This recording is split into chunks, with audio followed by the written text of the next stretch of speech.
In January of 2022, We are live. we began our discussion of the 2024 delegate selection rules.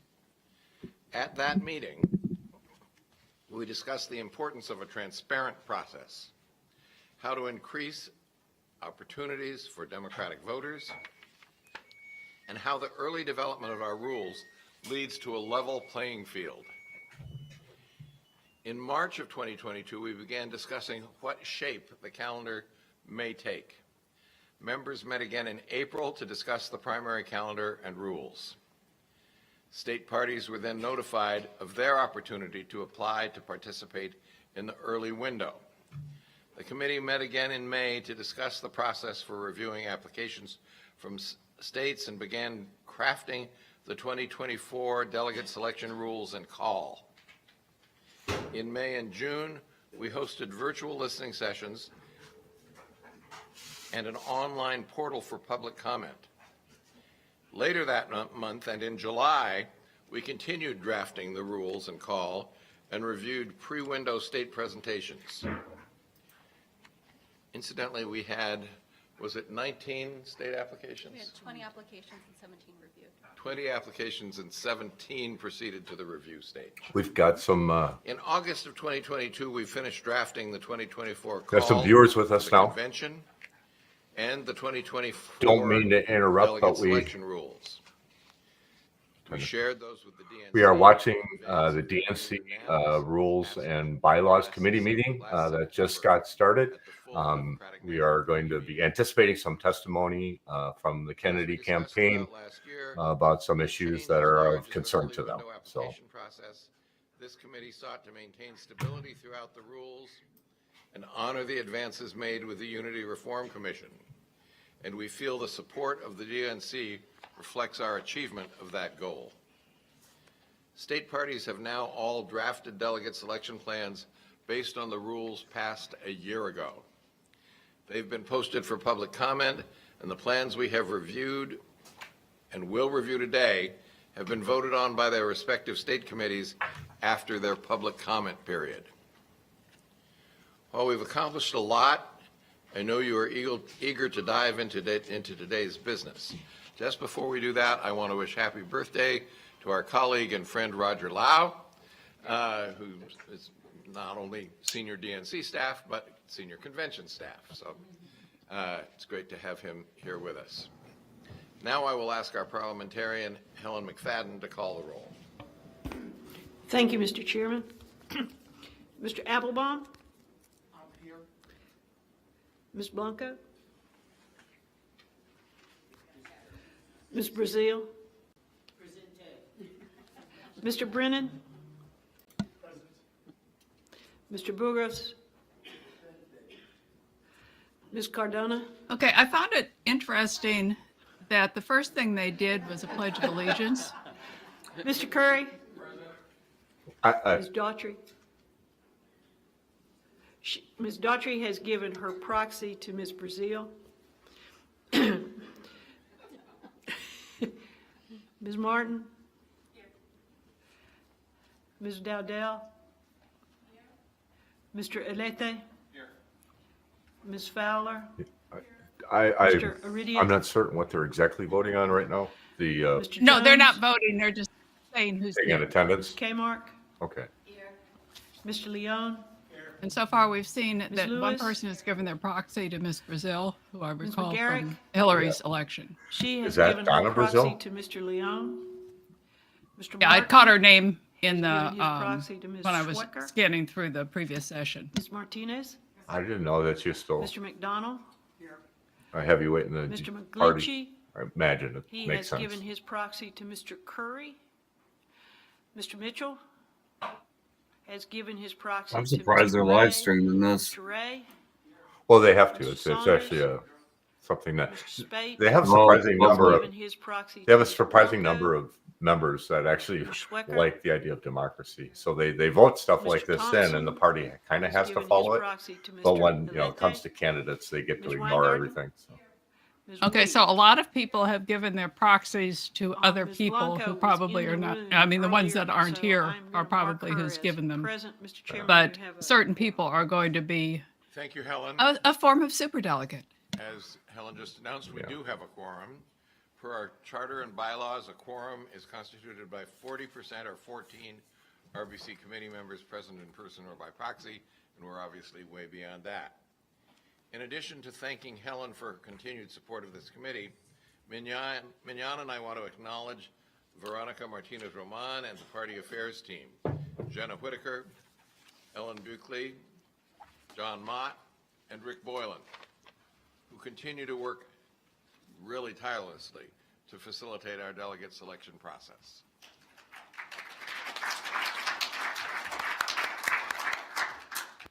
We would also like to express our gratitude to DNC leadership, Sam Cornell, Mary Beth Cahill, and Nick Bauer, the Secretary's Office, and DNC Legal Counsel Andy Levine.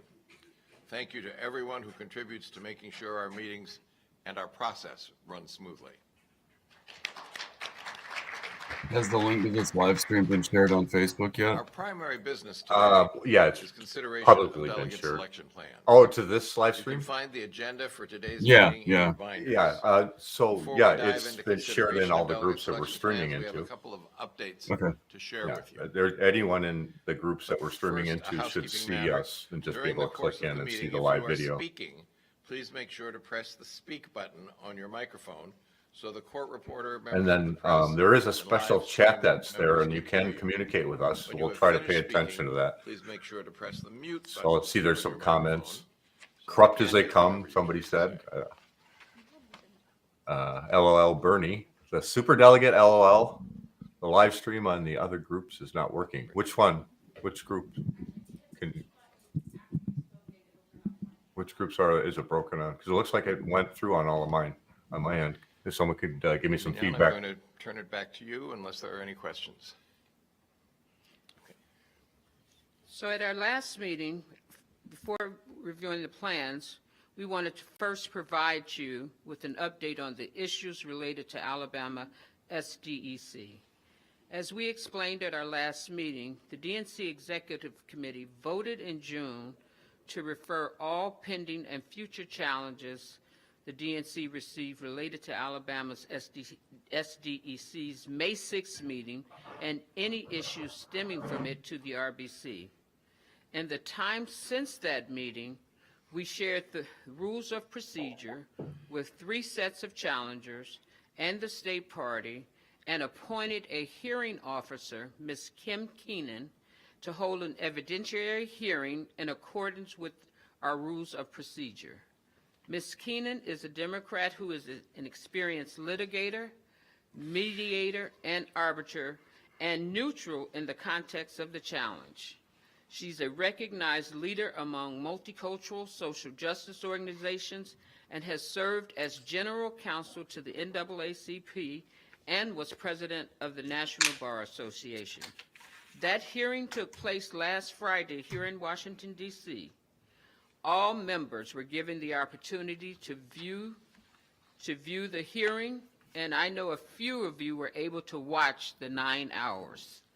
The issues raised in the challenges are complex, as demonstrated by the 9 hours dedicated to the hearing and hundreds of pages of exhibits submitted by the parties. We did We so look forward much. to receiving Ms. Keenan's report before our October meeting, hearing from the parties then, and discussing a proposed resolution with you all.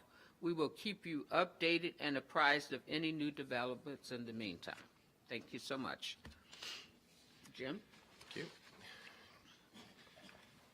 So, including the plans we will review today, this committee will have considered 53 delegate selection plans. There are still a handful of plans remaining, which we hope to take up at our October meeting. We have a few updates on those plans. First, we wanted to provide an update on our previously considered plans.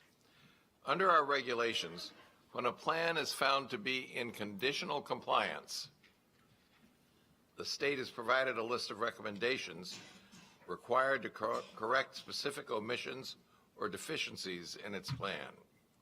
Upon receipt of resubmitted plans containing appropriate corrective action in response to each of the items of omission and/or deficiency, Such plans are then automatically moved into full compliance unless you, members of the committee, or the co-chairs have asked for it to be returned to the committee as a whole. Staff continues to review plans as they are resubmitted and reports that 8 state plans now fully comply with the delegate selection rules, regulations, and call. While no vote is required of the committee, the staff has found that the following states' plans should automatically move into full compliance: American Samoa, Arkansas, Illinois, Maryland, Nebraska, Ohio, South Dakota, and Wisconsin. 2 more. The plans we have already considered, beyond them, the Missouri and Guam delegate selection plans were posted for public comment in late August. We expect Guam and Missouri to submit their plans by the end of September after approval by their state committees. We have received a delegate selection plan from Alabama and are navigating its review relative to the challenges that were discussed a few minutes ago. We are continuing to work with the Iowa Democratic Party to navigate a system that complies with our calendar. We understand that the Iowa Party will have additional updates for us ahead of the October RBC meeting. Finally, we'd like to discuss the delegate selection plan for New Hampshire. As you'll note, the waiver extended for the New Hampshire Democratic Party expired on September 1, 2023, and we are still only in receipt of a plan that does not include a date in it. We committed at the outset of this process to allow for every opportunity for states to honor the opportunity of hosting their nominating contest within the early window. We want to recommit to that principle and continue to work with the New Hampshire Democratic Party towards that goal. To that end, we would like to put forward a motion to extend New Hampshire's 12A waiver until Saturday, October 14, 2023. Good news. It's been moved and seconded. Is there any discussion? Hearing none, I'll ask for a vote on the motion to extend New Hampshire's 12A waiver until October 14, 2023. All those in favor of the motion, please say aye. Aye. Opposed, say nay. I do not hear any nays. So the motion obviously carries. So I assume this means New Hampshire The is first not set of out of it now. plans we're discussing Well, they don't dare do incorporate it. ranked choice voting.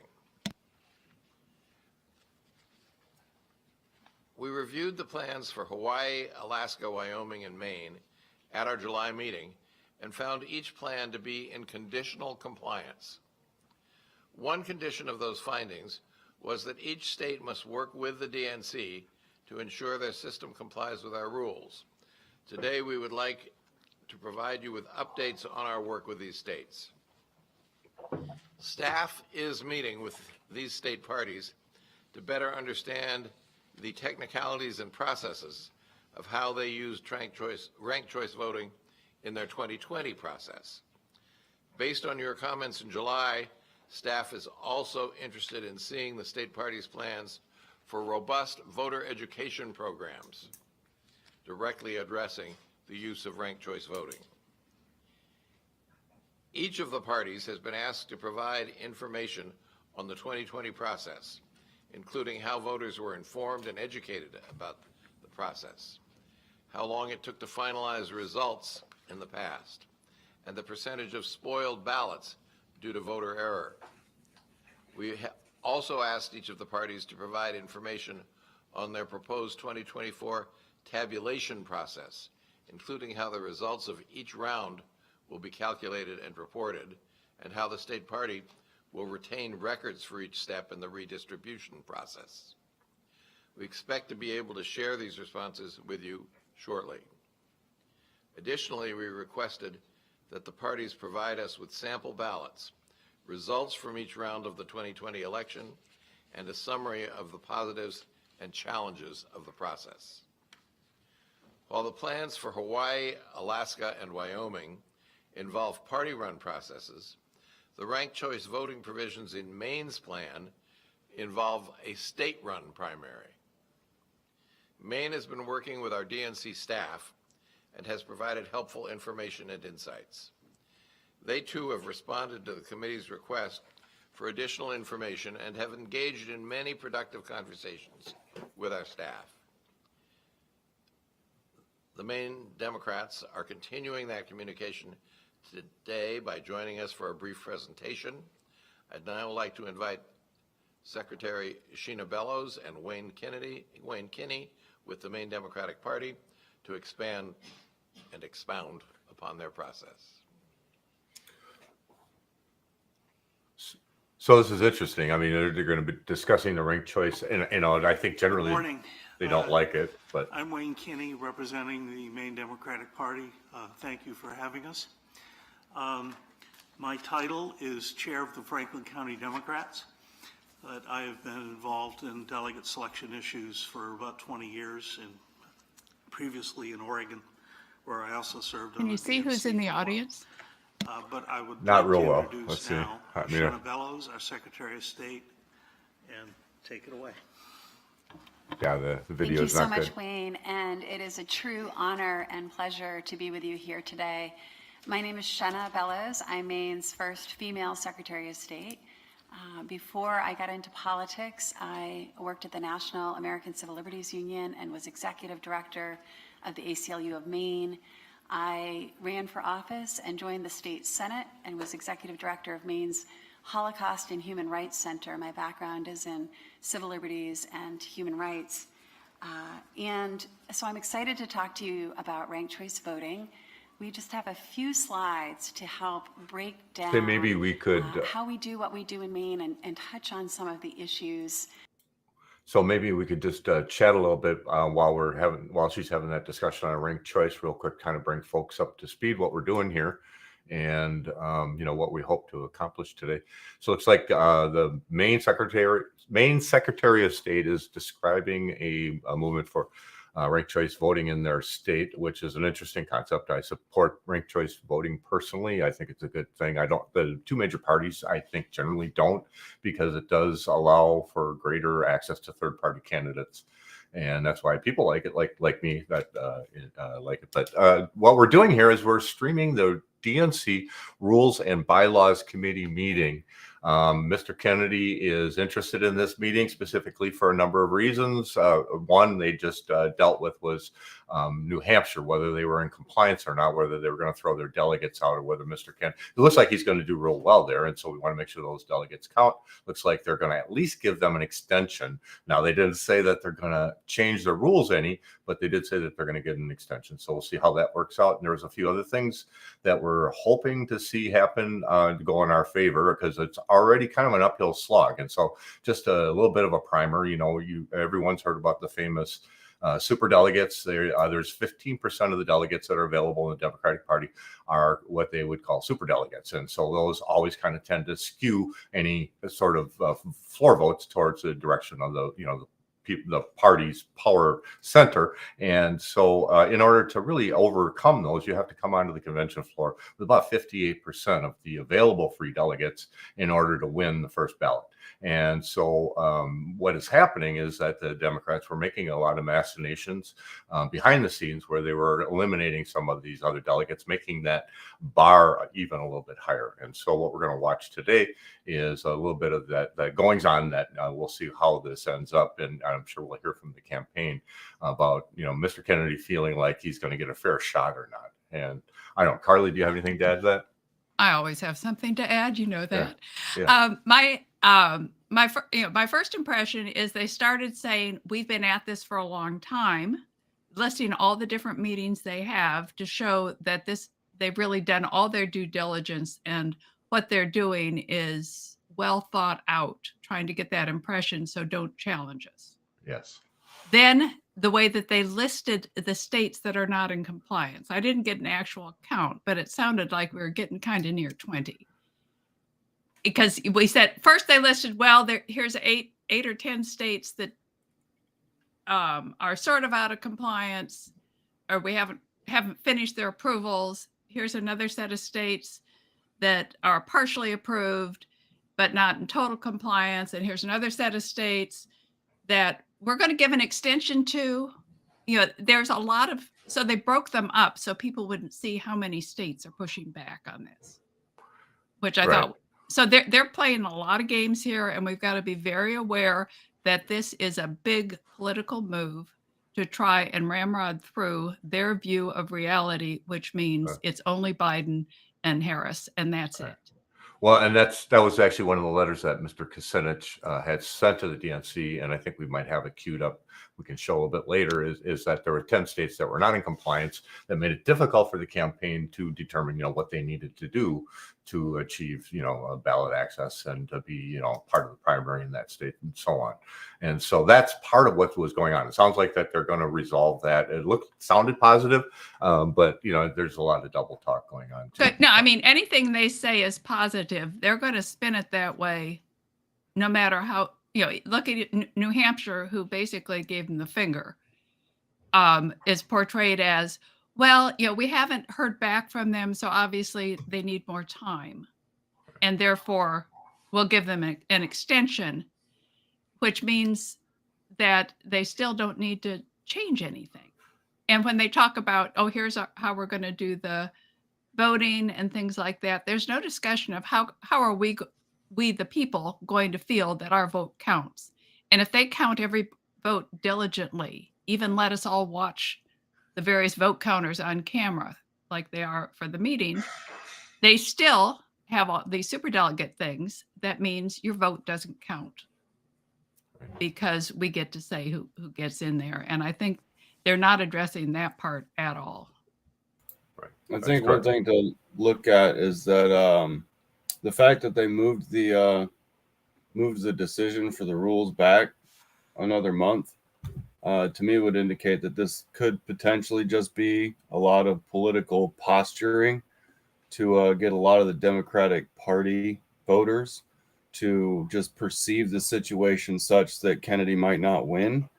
And they could potentially very well back off of this whole idea of trying to rig these votes so that they can make it look like Kennedy won't win. So it might be something that could just be a total political bluff, but it's hard to say at this point.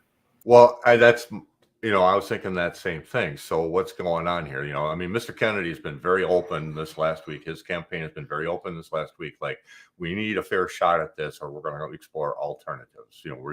His plan A is to run for the presidency of the United States. And if the Democrats are getting away, he's got other options. Now, the Democrats have to ask themselves, do they want Mr. Kennedy in-house, or do they want this guy, because he's going to win. He's going to win no matter what. And so you really ask yourself, do you want to be part of it, or do you want to fight it? And, this is what we're going to see. And I think you're right. I think they want to kind of delay that, kick it down the road, because they don't want that fight right now. What is their position on the ranked choice? This is not going to help Biden, right? Yeah, it never helps, the monolithic power structures. They don't want ranked choice generally. I mean, I can't speak, in. So I think when we get to their response and discussion on this, we really need to pay attention to that part of it to see how are they going to block it. And, this is all, serious political language. If Donna Brazile is on this committee, she's well known for trying to blast her point of view through and justify whatever it is. And therefore, from previous elections. So that this is the caliber of people they have on this committee. These are not just your normal school board. No, there's some very practiced operators here. All right, let's check back in, and just hopefully that caught everybody up a little bit. Congresswoman from Alaska, Mary Patola, and I just learned this morning that she lost her husband in a plane crash. So just my heart and Maine's heart goes out to Alaska, because they're partners in this, and so much respect for them. But that progressive consolidation is hugely important. The data is demonstrated from the results is posted publicly. We post the data from every round so that anyone, any member of the public, any academic, can verify the process by which votes were reallocated and the final tabulation and final winner was determined. Parties, of course, can proceed with delegate allocation under state law according to their rules based on those tabulations.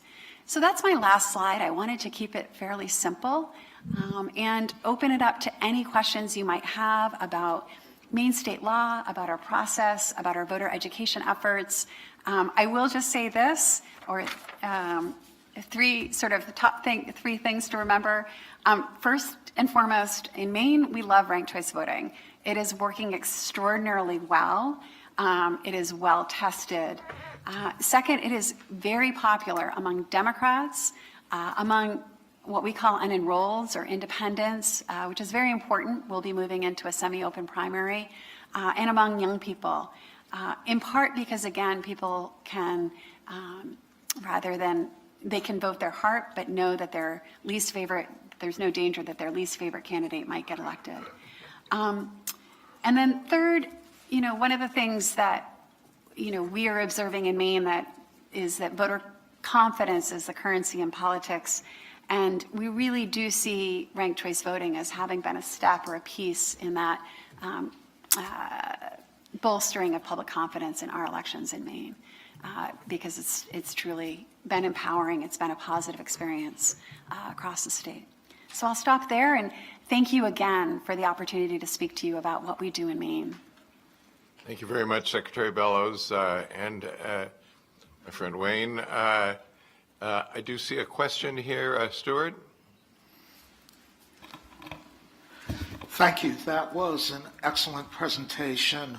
I'm someone who is intrigued by ranked choice voting, but I also know there are several different iterations of ranked choice voting. In our rules, in order for a candidate to be eligible to receive delegates, they have to receive at least 15%. If only one candidate receives 15%, is that the end of the counting? Or do you bring together the votes, the other choices of the other candidates to see whether or not they reach the 15% threshold? Thank you so much for that question. I think I'll give you two examples just so that there is clarity about how it might work. So if a candidate, so say hypothetically in 2024, say President Biden were to receive 85% or 90% of the primary vote on election night in the presidential preference primary, that's the end. Kennedy had. There is no subsequent tabulation. Under state law, ranked choice voting tabulation, that centralized count Great that beard on happens in that guy, too. Augusta, only happens if no candidate receives at least 50% plus a vote of the vote. So in that situation, that first count that is published by the municipalities on election night is the count. Now, if you had a multi-candidate primary where you had, and it was a very competitive primary, and of course Maine's presidential preference primary is on Super Tuesday. So say you had something that looked a little bit more like Maine's gubernatorial election in 2018. We had just experienced 8 years of Paula Page. There was significant Democratic interest. We had an attorney general, our current governor, Janet Mills, running. We had a military veteran, former Speaker of the House, just a really competitive primary.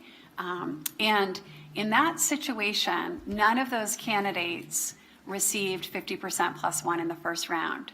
So we did bring all of the ballots to Augusta for the ranked choice voting tabulation. Now at that point, under Maine rules, tabulation continues until there are two candidates left. Someone has received 50% plus one. And so what you did see in that contest, so Janet Mills was the leading vote getter in the first round. Adam Cody was a close second. Bessie Sweet was third. Mark Eves was fourth. He's the former speaker. And I mention him for an important reason. They were the top vote getters in the first round, and there were a few others below them. as those others were eliminated, Mark Eves had, if you round it up, it was 15.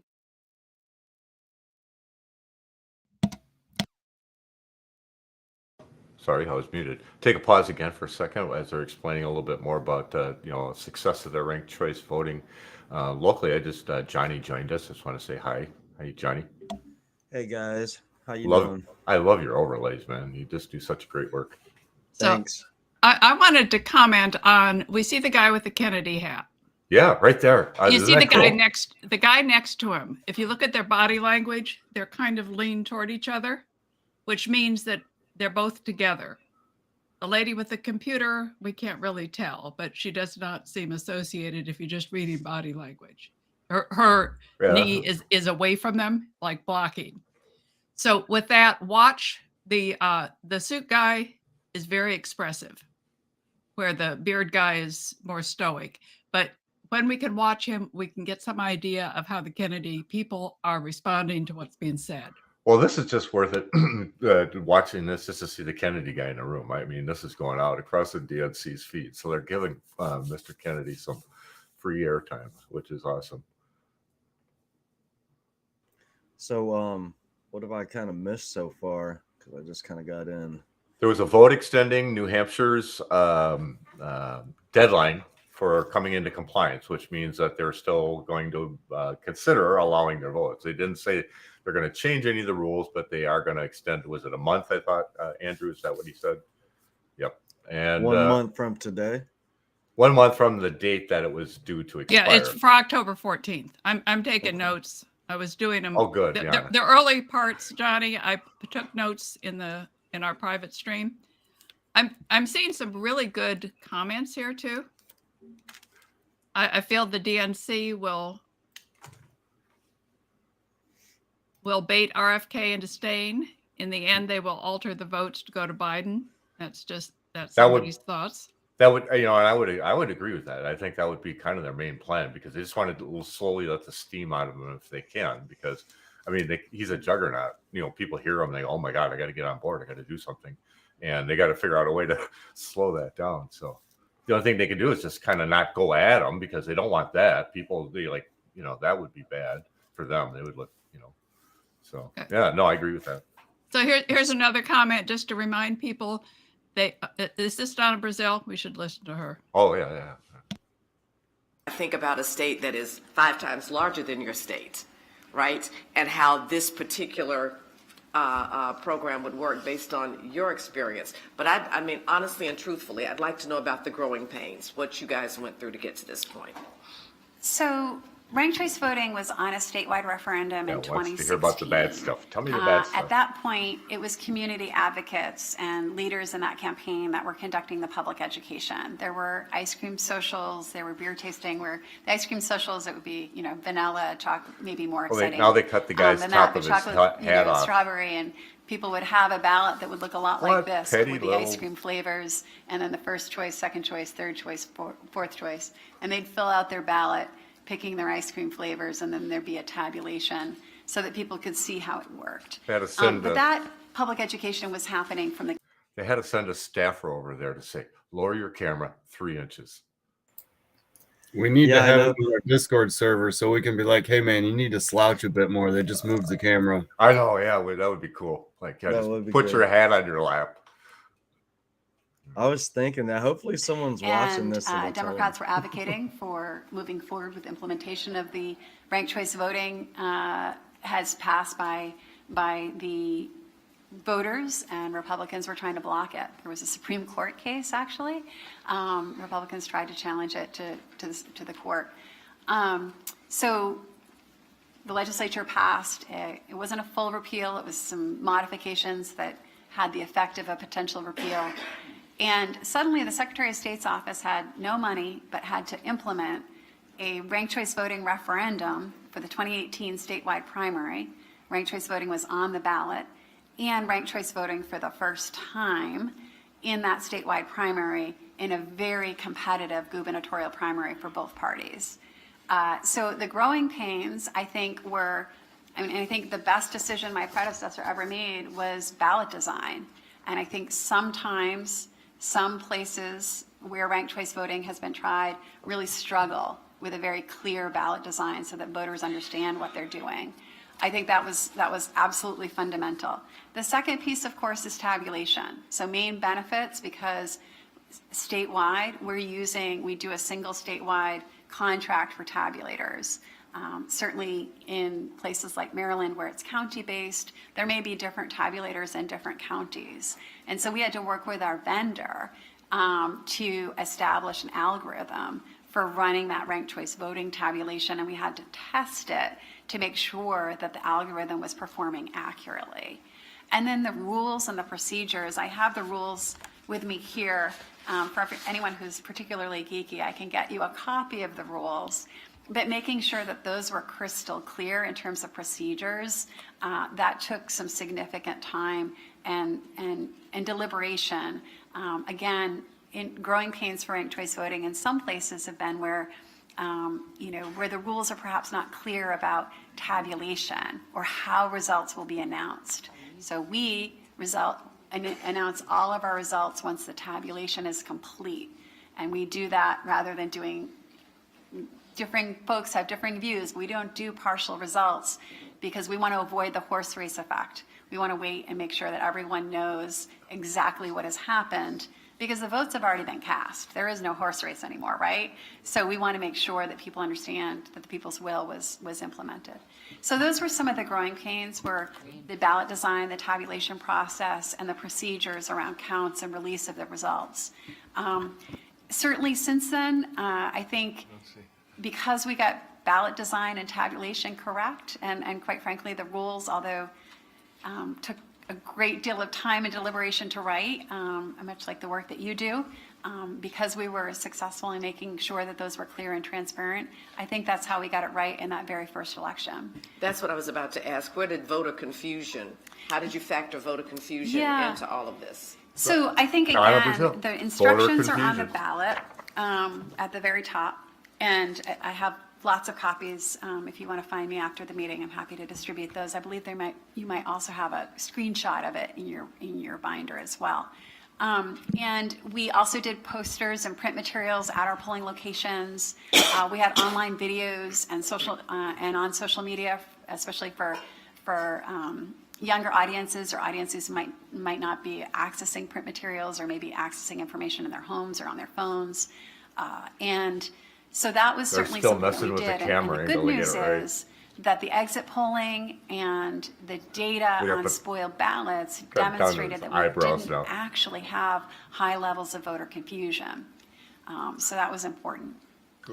The other important piece I will say is, again, in the rules. This is hilarious. Say you only like Jared. We got to do a video and you just want about him to the be hat. your first choice, your second choice, your third choice, and your fourth choice. Under our rules, that counts. You're not messing up your ballot. So certain consideration like that, what might a voter do that is still valid because they only have one choice, and it is Jared Golden. And so I think that also that combination of thinking through, okay, ballot design, what's the voter likely to do, and what do the rules say about how to make sure that we're counting that and really upholding the voter will. Would the same thing be accomplished if they put Jared Golden first and then didn't? All right, real quickly, there's a couple of questions in chat. What's going on here? This guy that's sitting right behind her here, they've adjusted the camera twice because he's got a Kennedy hat on. We noticed it right out. We said, oh, that's great. They got Kennedy hat on. And then he brought it down a little bit lower so that the top of his head was showing. And then he pointed to it, and then he brought the camera down even lower so that he couldn't even see the hat at all. So it's actually a show within a show. That's what we're referring to. The ranked choice voting thing, I do support. It's an awesome thing, and we shouldn't be stepping all over this. Presidential primary. And the statute, as the statute is written, talks about basically a two-candidate winner-take-all, the different rounds. And so we've talked to the Maine Democratic Party about how they're going to implement the statute, and we're continuing to have those conversations. And I think that's where we are right now. Thank you. And we're certainly open to having those conversations about statute. I have the statute with me today. Again, happy to share it with anyone who likes. We have a citizen legislature in Maine, so our statute is really simple and easy to read. Happy to share that. And we actually did make some modifications at the request of the party in 2021 so that there was some clarity about the ability to apply the rules to the process that we're describing. And also keeping in mind, I think, and this is very important for 2024, if you have a clear majority preference candidate, if you have someone that has exceeded that 50% plus one in that first tabulation, that's the end of it. I think that's important for people to know. All right, David McDonald. Thank you, Mr. Chairman. I actually have one comment and I think one or possibly two questions. The comment is, just for the record, I don't really want to get into a debate today. I don't agree with Mr. Applebaum's statement that our rules require you to get 15% on the first round of balloting. I believe our rules require you to get 15% on the final vote. When we looked at it, we discussed it before, and we may discuss it again. It's not I'm just noting my disagreement so we don't have a record that sounds like we all agree on that. We will discuss it again. Yes, I'm sure we will. My actual question is, do you have to complete the counting of a round before you can go to the next round? And as a result, when do you get all of your... The answer to that was yes, right? Yes. Yes, and for the record, actually, but that being said, it is more automated than that. So we use ES&S high-speed tabulators at the state office, and we are uploading memory sticks from the machine towns. We are matching the results that are uploaded to what's been reported on election night. So we're proofing that what we're seeing on the memory just want to sticks say real quick, corresponds to what we saw on I'm going to election interrupt you night. just for a moment. And we are processing all of the paper I ballots do that think are it from is the paper important to count. point out things such as the hat. And the reason why it's important to point these things out is these little subliminal messages go a really long way. And I know not everything is a So we're putting those conspiracy through the theory. tabulator. And it's not Once really all of the childish to data point is out the fact they uploaded, did once the lower the memory camera sticks on are purpose uploaded because the and the guy did ballots point have to the been, hat. Let's be tabulated, real here. we I just can wanted to run say that that. I'll let her continue algorithm. on with her So spiel that that's got nothing to do with what they're doing to Kennedy, but let's go.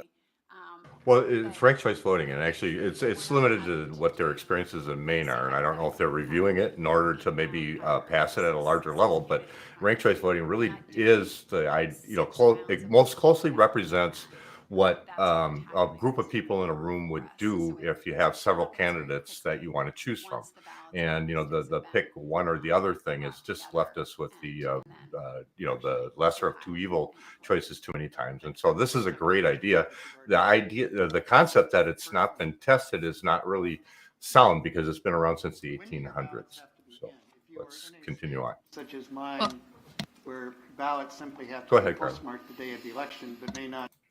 Did you have something? Okay. Yeah. I think part of it is this is a variance with the DNC, how you get somebody voted, where the guy said you have to have at least 15% to have won. And so I guess they have to approve that some state, because of their own laws, have to be in compliance with the DNC rules, or they have to make an exception to the rules for states that have other laws. This is actually a minor challenge to the New Hampshire ruling, saying they have to be the first state in any primary. That is a law in New Hampshire, that they have to be the first one. So this is a challenge to, can you have a variation on the blanket DNC rules? Good analysis. All right. An expectation, and it is also, we also have same-day voter registration. You can show up in that 30-day window and say, I want to register to vote, and you can register to vote and cast your ballot right then, or you can show up on election day, register to vote, and cast your ballot. So we have an election night, 8 p.m. is when the polls close in Maine. That's when every ballot must be received.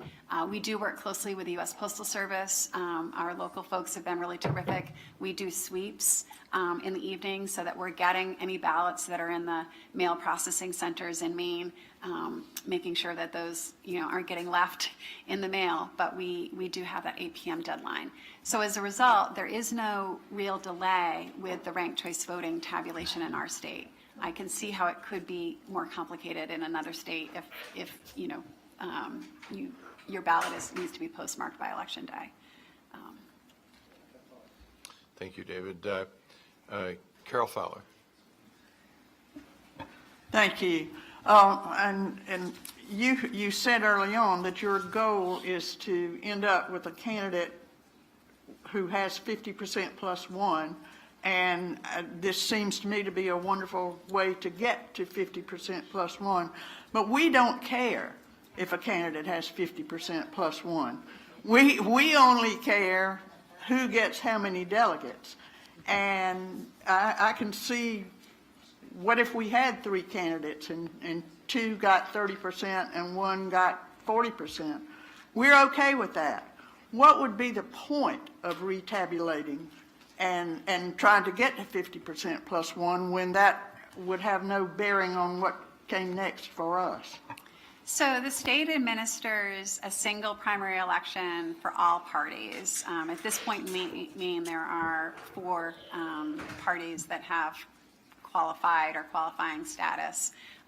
There are others that are seeking qualifying status.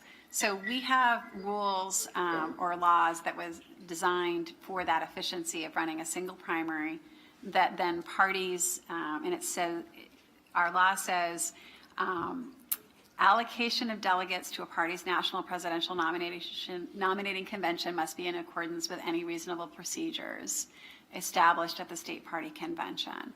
So we do this tabulation, and that provides, you have your election night results. That is clear and published. So if a party is not using ranked choice voting, which again, in Maine, Democrats love it. The opposition has been from Republican leaders over time.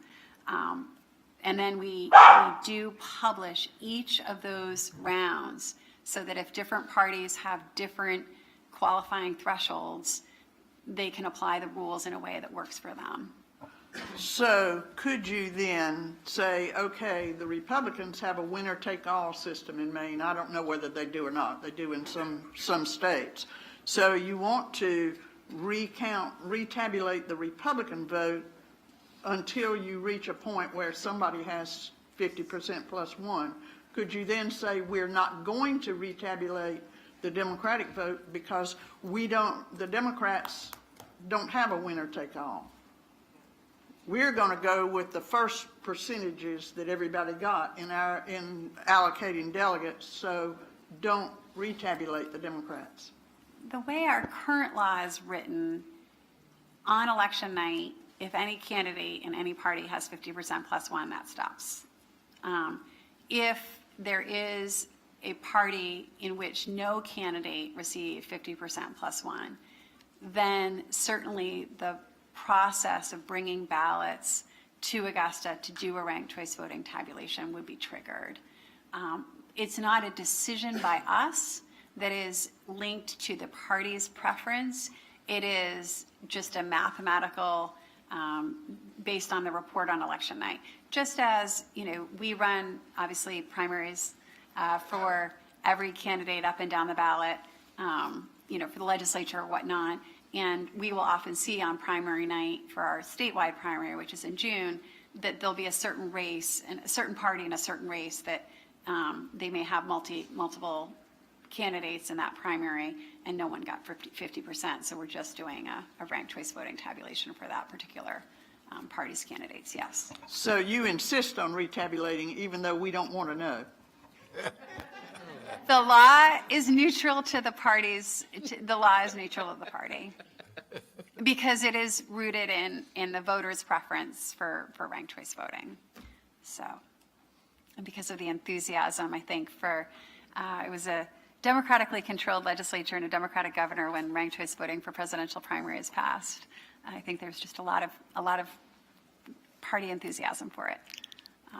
Keep in mind, we are a state that is very purple, that has a history of either third-party candidates or candidates who are independent or unenrolled but tend to be more liberal or progressive, splitting votes with Democrats and resulting in Republicans prevailing in races where the majority of the voters perhaps preferred the progressive or liberal ideals, but split their votes. So that's sort of the genesis of ranked choice voting in Maine.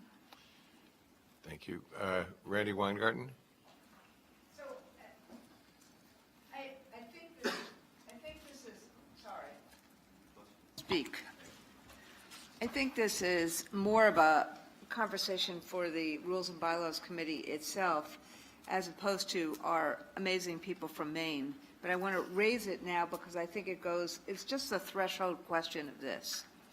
Assume for a second, and it sounds like you've done an amazing job of making ranked choice voting work.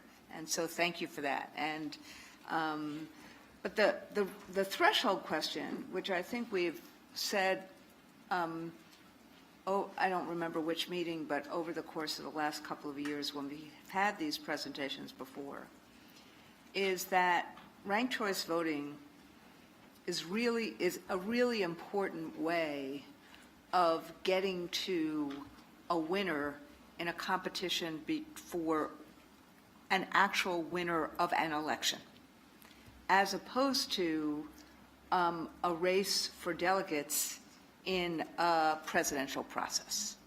And can those two things be aligned? And whether it's a 15%,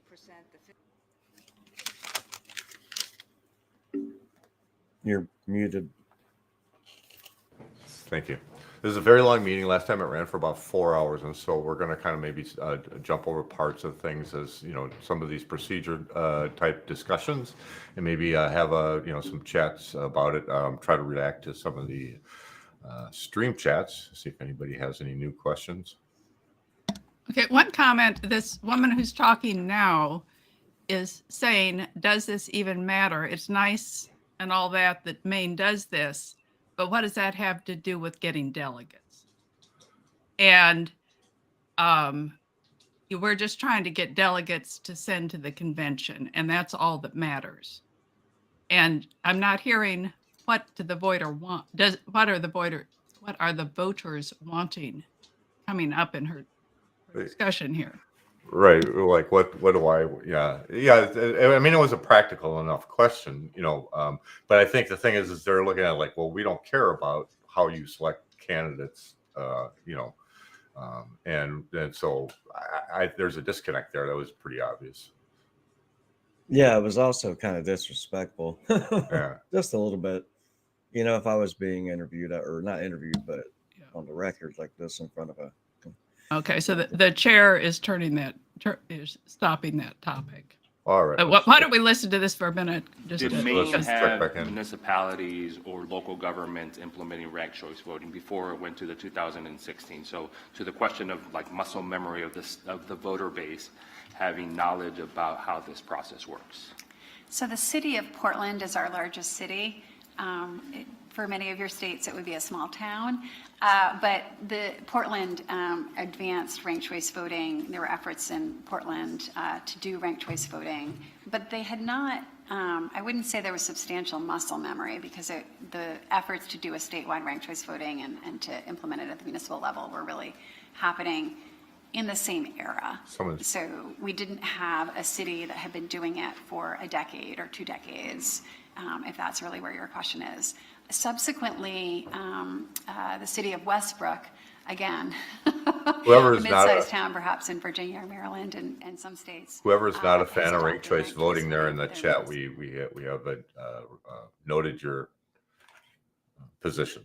Not a fan of ranked choice voting, Article 5, he says, and that's probably we would have to review that. I was wondering too. I'm not wondering, but Mr. Kennedy, I don't think has a stated position on this. Has anyone heard?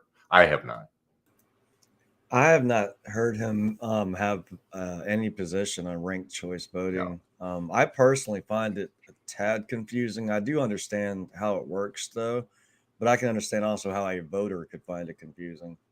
Yeah, it can be, it's a big change, but yeah. So I mean, it's not the main, the most important part of this meeting. Just the Democrats discussing whether they like it or not, I guess. So let's check back in.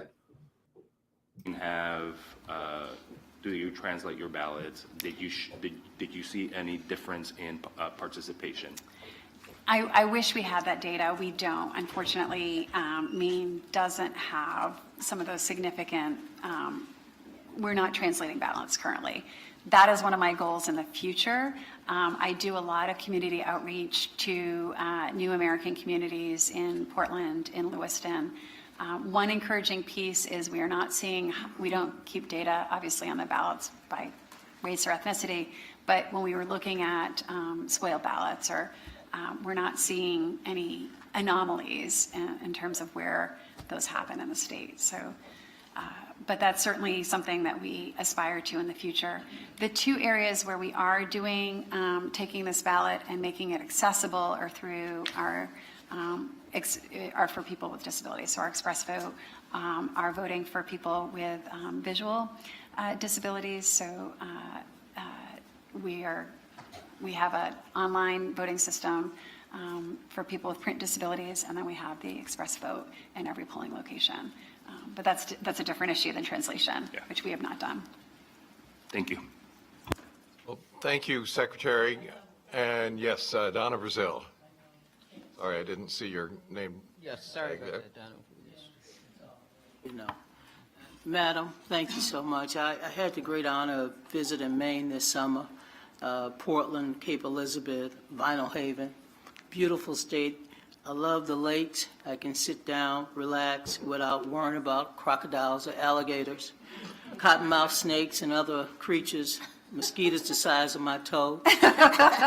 So I appreciate your state, love it. And if you ever need somebody to come and do voter education, Who is that I'm they're willing to zooming come in on and right now? Wonderful. We'll feed Donna you lobster. Brazil. Thank you. Oh, and Who it was $5 a pound the chair of the in, committee. Vinyl Haven. Let me ask you a question, and Luis got to part of it, which is the experience of some of the municipalities with ranked choice voting. And did you see similar outcomes in terms of being able to count the ballots in a pretty orderly process?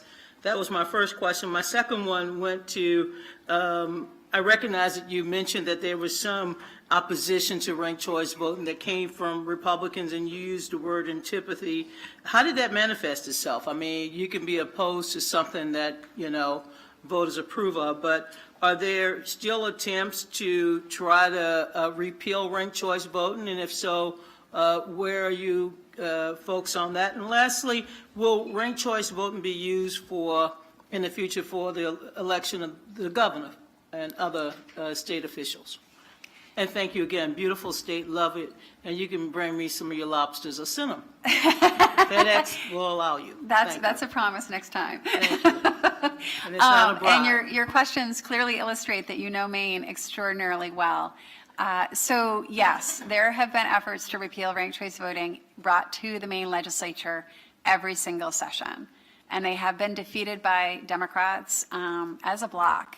There's been a lot of unity within the Democratic Party, and I think in some ways that opposition to ranked choice voting has strengthened the support for ranked choice voting among Democrats and progressive independents. The safeguards, so if the next question is what might happen if Republicans were to control the legislature and the governorship in Maine again, which we did have as recently as 2011 and 2012. The safeguard on repeal is the people's veto. So Maine has a process, a referendum process. If the people disagree with a law passed by the legislature, and just as a sidebar, in Maine, every proposed bill gets a committee vote and votes on the floor of the House and the Senate, no matter what. Every single bill. So those repeal votes, they haven't been locked up by leadership in a committee. They've always gone through that committee process, been defeated in committee, but then still, even if they're defeated in committee, they get a vote on the floor. And they've been defeated on the floor every single time. But should they pass, then it would be up to grassroots community activists to gather signatures to bring the issue to referendum. And that's exactly what happened in the legislature in 2017 that I was in. I was in the state Senate, in the minority, in the Senate. And they couldn't get full repeal because it was a closely divided House. It was a Republican Senate, a Republican governor, but they got some changes, they got some postponement, they got some partial repeal, and even though it was only partial, the activists immediately got enough signatures to put it on the very next ballot, which was June of 2018, and the people voted for the second time in favor of ranked choice voting and overturned that repeal. So I think ranked choice voting, at least as a state law, is here to stay. Now, the issue of gubernatorial elections, again, shows your familiarity with Maine, and appreciate that. The Republicans brought a request to the Maine Supreme Judicial Court and challenging the constitutionality of ranked choice voting under the Maine Constitution.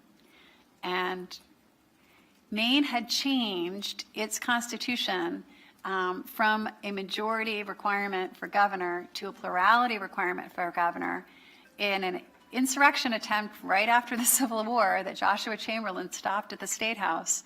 So Maine had changed its constitution from majority to plurality in the Constitution. And the Maine Supreme Judicial Court ruled that until Maine changed that word in the Constitution back, ranked choice voting could not apply for the statewide general election for governor. It could apply to all the statewide primaries, and it does, including governor, and it could apply to all the federal elections, and it does, but not the gubernatorial election, which was really devastating to advocates for ranked choice voting, because we've had, LePage was elected because you had a progressive independent, Elliott Cutler, and Mike Mishu, former congressman, split the Democrat and progressive vote, and that's how Paul LePage won his first race.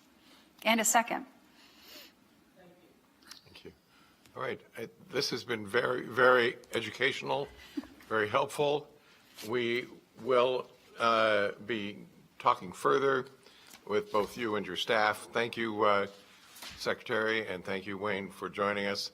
We really appreciate all this information. Thank you. It's truly an honor, very much. Thank you. Let me just comment that anytime a new factor is introduced to the delegate selection process, we do try to critically examine it. Ranked choice voting is no different. Our objective is to apply the rules to all delegate selection processes in a manner that is fair, transparent, and accessible for voters and candidates, while ensuring that our party rules are recognized and respected. You've heard a little bit of that today in terms of how we coordinate party rules and state law. I thank our DNC staff for reviewing these plans with those goals in mind, and we look forward to reviewing the information provided by state parties. Mignon, back to you. Thank you, Jim. Can't believe they said I'd the like to also party add rules my and following thanks them in the to same the sentence Secretary. is here. I have noticed over this last year, the Secretary of States have become so critical to the voting process and to accountability. And your presentation just proves how important your role is. So thank you very much for coming and joining us today. So now I'm going to do the delegate selection plan review. That brings us to consideration of delegate selection plans. We have 3 states that we have asked to return to the committee with more, that we asked to return to the committee with more information, along with 4 new states whose plans we have not yet reviewed. As you will remember from our June and July meetings, your binders contain a summary of findings, 4-page synopsis, and a staff evaluation for each state. Each plan presented today has been reviewed by the party affairs team, and the voter protection team. The staff evaluations were preliminarily shared with state parties so that the staff may reference responses from the states in their presentations. But the PATS office has not processed new submissions in their entirety yet. For each state, we'll ask PATS team, a PATS team member to present their findings and recommendation. If a representative is here from the state, they'll be asked to speak as well. Following the presentations, we will call for a motion regarding the plan's compliance and any waiver requests. This will allow for discussion to begin. Our discussion is complete. When our discussion is complete, we will vote on the plan's compliance along with any waiver requests before proceeding to the next state. First up will be Democrats abroad. We'd now like to move for consideration of the plan for Democrats abroad, which is a new state for review that included ranked choice voting. This is a new process within Democrats Abroad's plan, and staff have many questions about Democrats Abroad's ability to implement ranked choice voting in the process. In July, this committee decided that states that have not previously implemented ranked choice voting in their plans would be removed from States that have not previously implemented ranked choice voting in their plans would remove ranked choice voting. I'll recognize Aaron to give us an overview. Thank you, Co-Chair.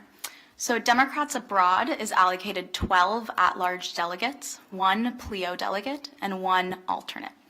The Dems Abroad plan provides for delegates and alternates to be proportionally allocated to presidential preferences based on the result of presidential preference vote conducted at in-person polling centers, also by mail and by email on March 12th, 2024. PLEO, elected leader Democrats abroad do not official. allocate district-level delegates, but instead opt to allocate 9 regional-level at-large delegates.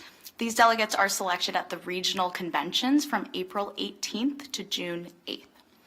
The global convention then will meet to elect the remaining 3 at-large delegates, 1 PLEO delegate, and 1 alternate on June 8th. This plan does incorporate the use of ranked choice voting for purposes of determining presidential preference. Staff has not received sufficient information to allow us to say that they have the technical or financial ability to execute ranked choice voting as required by Rule 2K2. Should this committee decide, as it did in July, that states that have not previously implemented ranked choice voting in their plans should not include it in their process this time, we will update the staff evaluation to include the removal of ranked choice voting for the purposes of determining presidential preference. I do want to add that while Democrats abroad may not be permitted to use ranked choice voting for their presidential preference election, the plan does provide for the use of ranked choice voting to elect delegates to the National Convention. Staff has requested more procedural details on how this process will work as well. Additionally, staff has requested information on the voting process at the Global Convention. We want to ensure that this does not constitute weighted voting. Neither the delegate selection rules, the call, nor the DNC charter provide for the use of weighted voting. This committee has previously determined that the use of weighted votes is contrary to the Democratic Party's and Robert's Rules' fundamental principle of one person, one vote, and previously determined that Democrats abroad system did constitute weighted voting. The plan complies with the spirit and generally the substance of the rules, the call, and the regulation, but has certain deficiencies or omissions. Staff recommends that the plan be found in conditional compliance pending the receipt of the requested additional information. We did plan to have a representative from the party here today. They got caught up in delays and are actually still on their way, but they're not going to make it in time. So I am very happy to take back any questions that you might have for them. So PLEOs and then at large. I'm a little bit unclear off the top of my head. The at large are those. Thank you, Aaron. The Democrats abroad does a terrific job. They're really a very important adjunct to state parties in helping reach voters around the world. Well, the one thing I want to know is, by definition, their why process is the representative of the party not there? Why are they late? This is a very important meeting. I don't understand. Why aren't they there? So, Probably flight delays. I trust the staff will be able to work that out. If they're not able to work that out, I assume it will come back to the committee for our review. Yes, that's correct. Thank you. I'm now going to ask for a motion for the plan to be found in conditional compliance with the caveat that Democrats abroad remove ranked choice voting for presidential preferences election so we can begin our discussion. Did We have a anybody motion happen and to a write second. down what The they floor is now meant open when for they were discussion. talking about March the 12th? 2024. They set that as a deadline, but I didn't get what for. In this conversation, Further discussion, Yeah. this chair will It's ask coming into compliance with the additional compliance. votes All for in favor of this Democrats motion, say abroad. aye. Okay. Those opposed? The ayes have it. And now I'll turn it back over to Jim. Okay, so they do So the not next like state ranked on our choice. agenda is No, Oregon, they had it which we removed. considered at our June meeting. I'll recognize Aaron once again to give us an update They of where we tend are to in the associate process with ranked Oregon. choice with Thank you, Co-Chair. communism for some reason. I'm not sure why, but that's what they associate it with. I thought communism is mainly associated with dictators. it is, but they don't like it for whatever reason. The party opposes it, and I think the reason why is because it would have helped Bernie probably win a lot of states back in the day. I think it's something that favors voter choice over party choice, and they seem very strong on the idea of party chooses, which is not the American system as it's been. I want to make a comment. Someone in Facebook mentioned that they're from Maine, but they live in South Carolina, but that in Maine, a lot of people are implants from Massachusetts. Fun fact, Maine was part of Massachusetts until 1820. Is that, I mean, I guess it's true. I wouldn't have any reason to doubt that. Yeah, I didn't know that. Huh? But Interesting. Okay, let's check back in. I have no doubt that ranked choice voting will continue to be a topic of discussion as we work through this cycle and look forward. Mignon? Our next state to consider is California. California's plan had not yet been approved by their state committee at our June meeting, but has since been approved and returned to the committee. Aaron will walk us through their plan.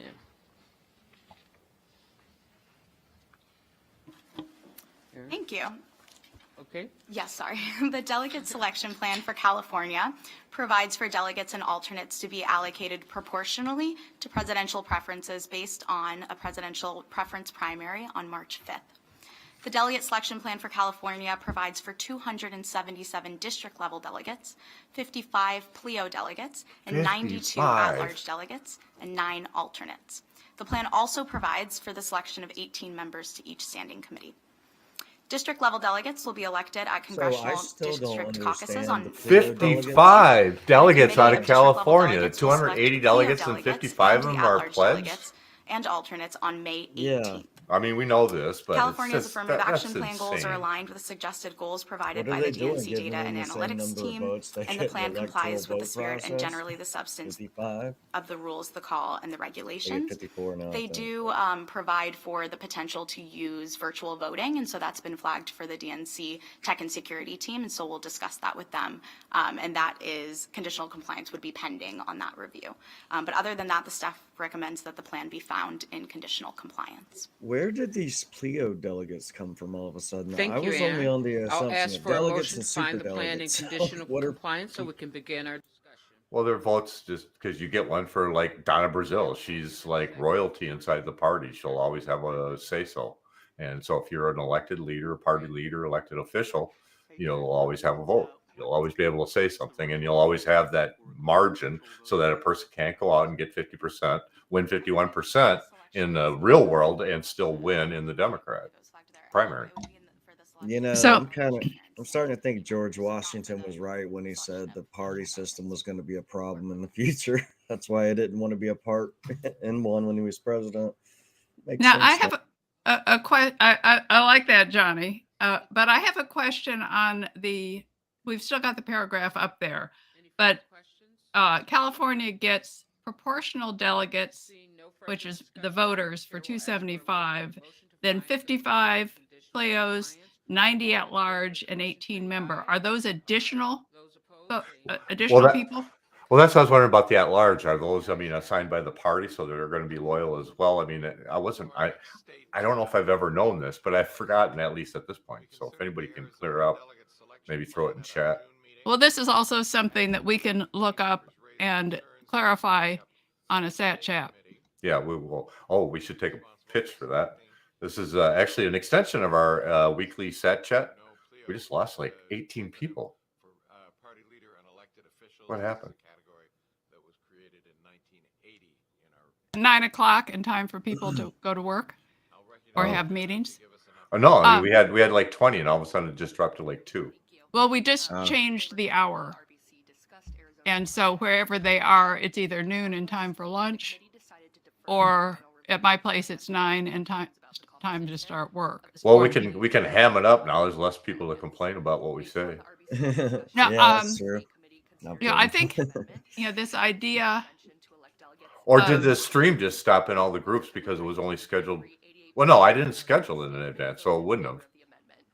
Yeah. we might yeah, want to it would've check to just- make sure. Well, yeah. Look, guys, look in some of the Facebook groups and see if we're still I in there. have us up on YouTube. Let me. Okay, yeah, we're still anybody from playing on Facebook, YouTube. can you let us know? Well, there's only 2 people out there right now, so. Okay.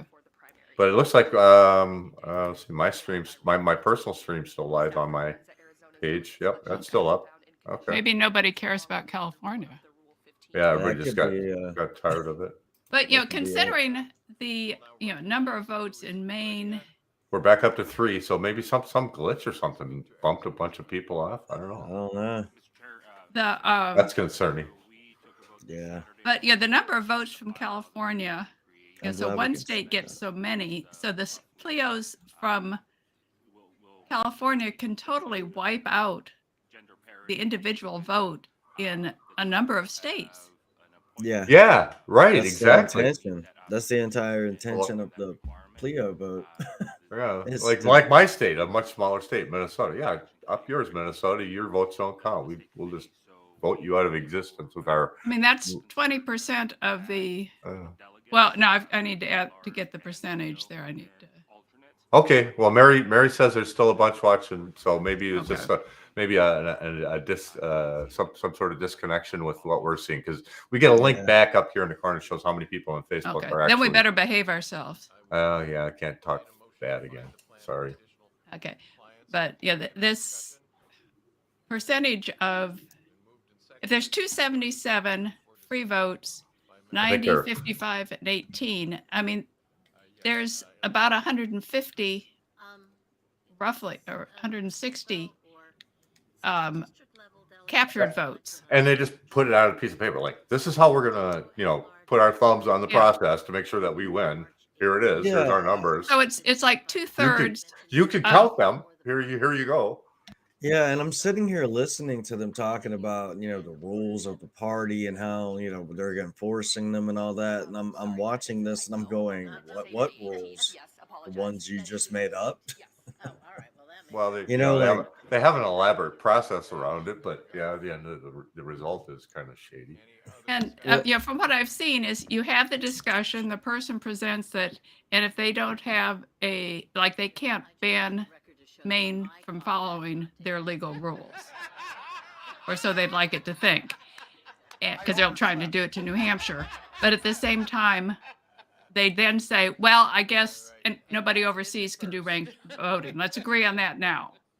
And so they throw in a quick vote of, we don't want to think about this anymore. All right. I think they're moving on to the next state. Let's see what's up. Motion to include a motion to approve the 15B waiver. And the answer, I believe, is yes.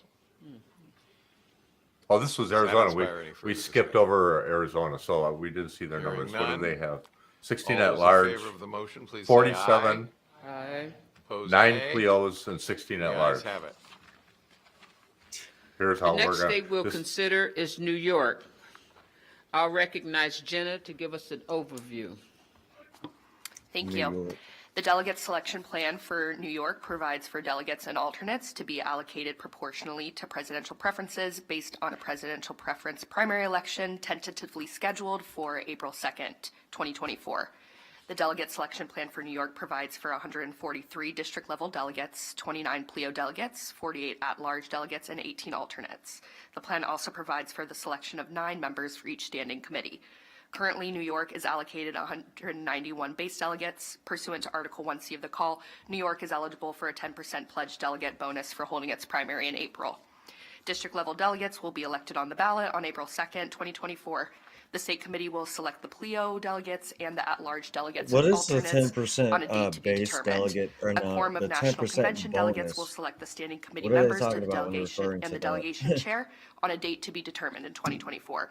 The convention pages Pledged will be named by the delegate state chair on a date to be bonus determined in for 2024. holding its We have asked the primary. state So they parties just, to update their plan with dates if you as soon follow as the rules, possible. you get 10% New York's affirmative action extra plan goals are aligned with Delegates? suggested Is goals that what they're provided by saying? the DNC data and Yeah. analytics team. pledged The plan to a currently specific includes a candidate. 15,000 petition signature requirement to place a presidential candidate's name on the primary ballot. This requirement will need to be adjusted, or a waiver for So- Rule 15A will need to be requested and received by the Rules and Bylaws In Committee. other words, by doing what we The want plan you to complies do, we're with the going spirit to and generally reward the you substance of the in this rules, the calls, and the process. regulations, but has certain deficiencies or omissions. Staff recommends that That's what it the looks that like. the plan be found in Yeah, conditional we've compliance gotta look pending the into this receipt of the more. requested information. And anybody who's got information Thank you, on this, Jenna. let us know. I'll now ask for a motion to find the plan in conditional compliance so we can begin our discussion. Thank you. Thank you. We have a motion and second. The floor is open to discussion for the members. Has New York in previous years had a petition requirement this large, or did they just dream this up this time? Have we given them a waiver for this in the past? My memory is that they have had always a very large petition requirement, and that there's been and in fact, the presidential candidates make a lot of hay out of trying to knock people off the petitions of their opponents. So I think this has been going on for quite some time. Since 1976, you might recall. Yes, okay.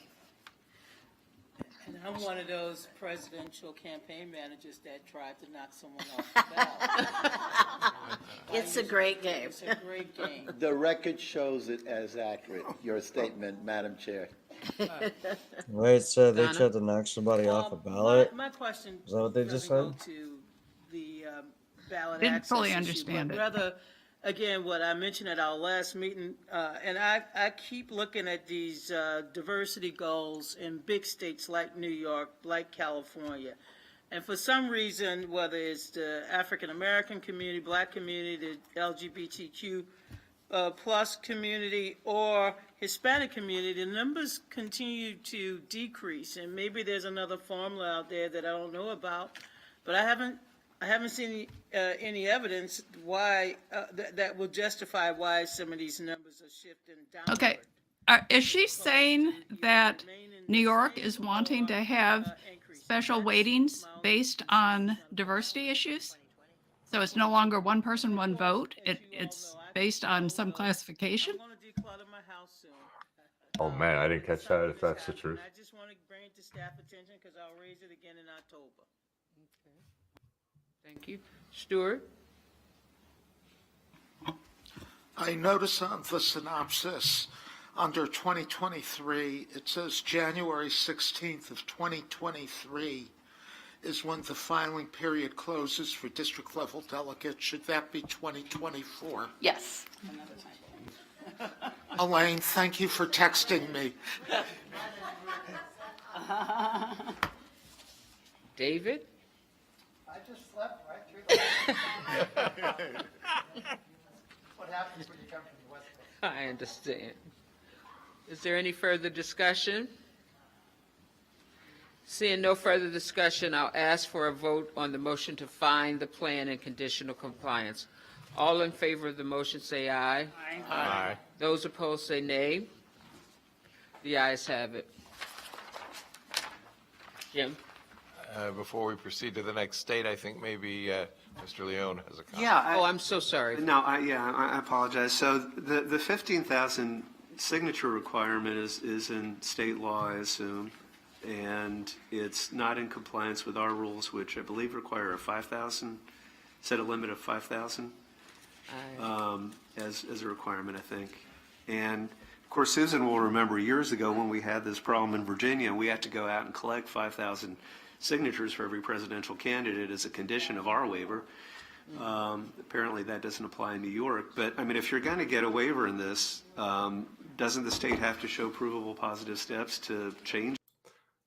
So I was able to confirm it. It looks like our stream is still live across a number of venues, so we're still good that way. Wasn't a drop stream. Hopefully, just some folks had to move on, I guess. But so, well, it's just really getting me. I'm sitting here watching this committee meet, and all these people are joking and laughing, but I'm sitting there watching this it's my democracy and stuff, and they're it's going up in flames, and they're just laughing and kidding and joking around. I know they're doing prelims right now, but it's come on.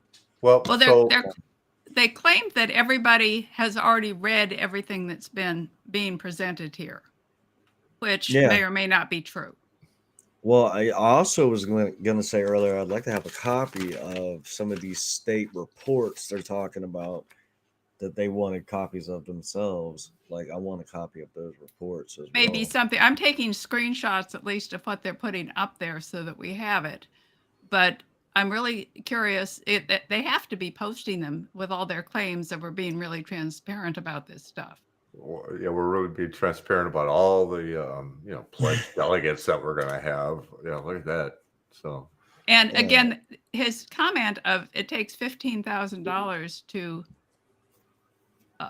or 15,000 signatures to get a name on it, rather than 5,000, which was the rule for everybody else. So New York doesn't want as many candidates. Yeah, more ballot restriction. So that was the thing I was going to make a comment on. So having, kind of worked inside of at least my local state party, I know how the operatives, they work real hard to get to the business and positions that they're in. And then when they get there, they feel very entitled to what they do. And so you get a lot of that, a lot of oh, I belong here kind of thing. And, like I said, like Donna Brazil, she's, she walks through there and everyone kind of is in awe. She's likely, treated like a deity. I'm just who is look, that? Look, there's Donna. There's Donna. Yeah. Yeah. Now, having lived in Washington, D.C. area, there, within the political people, it is so hierarchical. You'd think we're talking with royalty versus dukes versus. Oh yeah, they're terrible. That marquee. The whole thing. There is such a pressure to be hierarchical, which is the total antithesis of we're all equals in this country and we all matter. No, they have this whole elite system figured out. It's all right. Let's check back in. Let's check. Okay. So I'm going to comment here that what this plan does is move in opposition to our general goal of not using caucuses to select delegates. What it stands for is the proposition that the state is in a bind. That when they thought they were going to have a state-run primary, the legislature didn't come through. If we approve this plan for both conditional and then final compliance, I believe we should do it with the caveat that Okay, so it looks like Idaho's considering doing away with their caucus, and actually I have a comment on that because we have a hybrid system here in my state where we use a caucus and a primary system, and I like caucusing because go ahead. What is a caucus? A caucus is so here in Minnesota, what will happen is in advance of the general election primary, the Democrats will all gather in certain locations, the Republicans will all gather in certain locations, and any other party that's achieved major status in our state will, and they meet in physically different locations, but at the same exact time on the same exact date. And you caucus for the candidate that you want. You get in a room and you say, I support whoever, right? I will support, if I were to go to my caucus, I would support Mr. Kennedy. I say, I'm here, I want to be a delegate for Mr. Kennedy. And then there's a lot of other business that goes on, and then you elect officials. And then these guys that are sitting here that we're watching, that's how they get to get their jobs, is they start in a caucus someplace, or usually at a political party, and they get elected, and they get elected at a higher level and a higher level and a higher level, and then they end up here in charge of everything.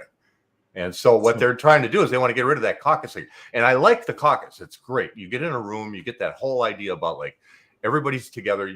Some guy stands up and he says something and you go, I don't know about that guy. You don't vote for him. And it works, right? And then somebody else stands up and they seem reasonable, like Mr. Kennedy. You listen to him talk and you go, oh, yeah, I'm going to vote for that guy. And so that's what the beauty of a caucus. The problem is that unless we give it like a holiday for everyone to go, moms and all kinds of folks can't get off time to attend. And so then, like our state has gone to this hybrid system where you just show up on voting day to express your interest, and you can do both. And so what happens is the caucusing just I thought attaches. states were supposed to. I thought states had to let people go participate in voting. Like, no matter how long it took them, during but caucusing isn't just going to and casting a ballot. It's actually a several-hour process where you have to be there, and if you're a mom, you're going to need daycare and all kinds of stuff. It's a little bit harder to do. I didn't think of that. Yeah. Okay. Well, let's check in and see where they're at. For same-day registration, so unaffiliated voters can also register to vote as Democrats, and Idaho also will allow people to sign a statement that they wish to participate as a Democrat. So it's not just people who were previously elected to a county committee or something like that. It is people who choose to participate in this process. Yes. Will this all take place in just one location? No, these are going to be county caucuses, so each county will have a caucus process. Okay.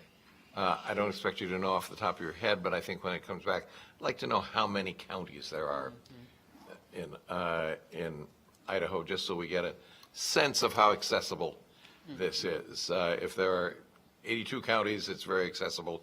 If there are 3, I'd like to know more about distances. I mean, dude, There are come on, it's 44, I am Idaho. told, There's not that many counties. by around. road. That would be a problem. The driving distance would be an So issue. I think we can all kind of calculate in our heads. I mean, how that's that might in addition to the time spread needed out to be across the spent. state, the size of Idaho. Okay. All right. Is there any further discussion?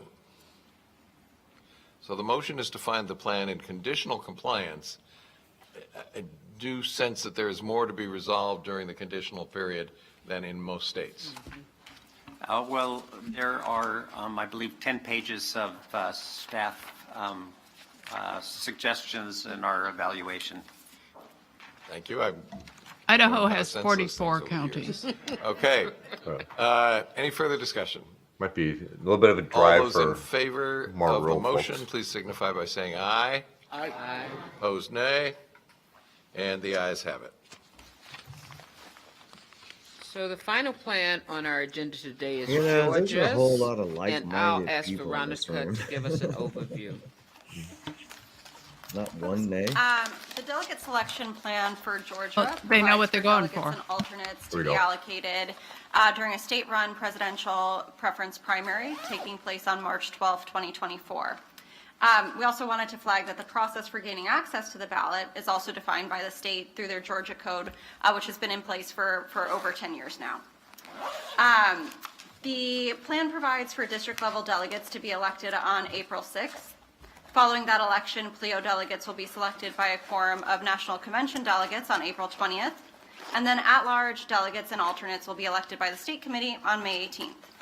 As you'll note from the summary of findings in the staff evaluation, Georgia's affirmative action plan goals aligned with our suggested goals, and we found that this plan generally complied with the spirit and substance of the rules, call, and regulations, but are looking forward to working with Georgia to fix any technical deficiencies or omissions, and we would recommend that this plan be found in conditional compliance. I like how she just went. I like how she started it out by this has been in place for over a decade. But then she went on to say PLEO delegates, and she starts Floor is talking open about for other stuff. discussion. And it's like, well, that's I am new. members. That's not been going on for a decade, man. Like she's No, kinda good threw that one- point. Seeing Yeah, no she further tried to throw it over. discussion, I'll ask for a vote on the motion to find the plan in compliance, conditional compliance. All in favor of the motion, say aye. Aye. Those opposed, say nay. The ayes have it.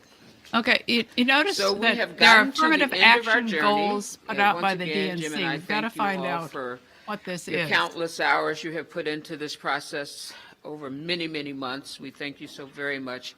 But before we close, we're going to call on one of our members to brief us a little bit on the campaign that she's been working on for our nation's children and teachers. So we'd like for Randy to tell us a little bit about it, and as we go back to our states, and you see them coming to a state near you, you'll know it's by Randy Weingarten. Randy, please. Thank you, Mignon. Thank you, Madam Chair. I have a palm card that explains the campaign a little bit that I'm going to hand out because, of course, a teacher is a teacher is a teacher. But we have an ad that's on the top of my Twitter, or I don't know what you call it now. I guess we call it X. Which is, and so it's posted on the top of it. My Twitter is rweingarten. So you can see the 30-second ad. But the bottom line is this. We know that kids and families really need public education. And too often, what ends up happening is that we become responsive and reactive to the latest crisis or the latest, pummeling that one gets somewhere, including, for example, when Governor Youngkin was running, what happened in Loudoun County, what's happened in Florida with banning books, what's happening in everywhere in terms of the creation of the culture war and trying to. And too often, we don't actually talk about that in a way of the long-lasting effects on inequities, on healthcare, on schooling, and it particularly hurt vulnerable communities. And there are people in America that would like to relitigate this and blame the teachers and their union for all of those effects, as opposed to all of the discrepancies and confusion and all of the problems that happen with a once-in-a-century pandemic. So what we decided to do this year, and we started this in March, but we put this campaign together for the start of this school year, is to really focus on the challenges that kids and families have right now, and to put forward solutions that we believe will work to address those challenges, like loneliness. We have a mental health crisis in this country. And instead of, and the Secretary and the Surgeon General has talked about it. But we can't just study a problem, we have to solve it. And so we as the AFT represent teachers, and we're the second largest nurse union now. We wanted to use this year to solve these problems, to not talk politically, but to talk educationally, and to talk about healthcare. So we are on a mission to actually not just lift up our members and what they do and how important they are, of which all of that is important and vital, and the investments are vital, but to really, with a laser focus on things like learning loss and loneliness and literacy and practical skills, which we know we can solve if we can align the resources and the policies and people together. So that is what the Real Solutions campaign is. So we are taking on literacy. So as they ban books, we're giving them out. We've done 9 million. We've given out 9 million books already in the last few years. And in fact, we're thinking about taking this Reading Opens the World to the next DNC so you can see what we're doing. Like books where kids see themselves. But in addition to doing that, we are making sure that teachers actually know, regardless of the curriculum that they are, sorry for my back, regardless of the curriculum that they're given to teach, that they have real tools and strategies for the teaching of phonics, for the teaching of letters, for the teaching of understanding vocabulary. Sorry to be so pedagogical right now, but they need that because kids need that and parents need that. So we've worked with WETA to create Reading Universe to do these things. Community schools wrapping around services. That's what families need. We've done that, and we're trying to get 25,000 community schools across the country. taking on the social media companies. We are doing this with a group called Parents Together, which is the largest parents group other than PTA right now, to actually say that Mark Zuckerberg, Meta, I'm saying this to all the press, they could in a day change the algorithms to make things safer for kids. I'll give you one example. If you actually stop notifications to people under 15 years old during the school day, you could stop some of the addictive quality. Why don't they do it? Because of money and profits. Automatic scroll. If a kid had to actually scroll instead of it being automatic, if you created the default position on the most safe position, so it had to be manually changed. These are the things I'm talking about. And the last one, which is the one I'm very, as you can, I'm passionate about a lot of stuff, sorry, and I've had a cup of coffee this morning, sorry.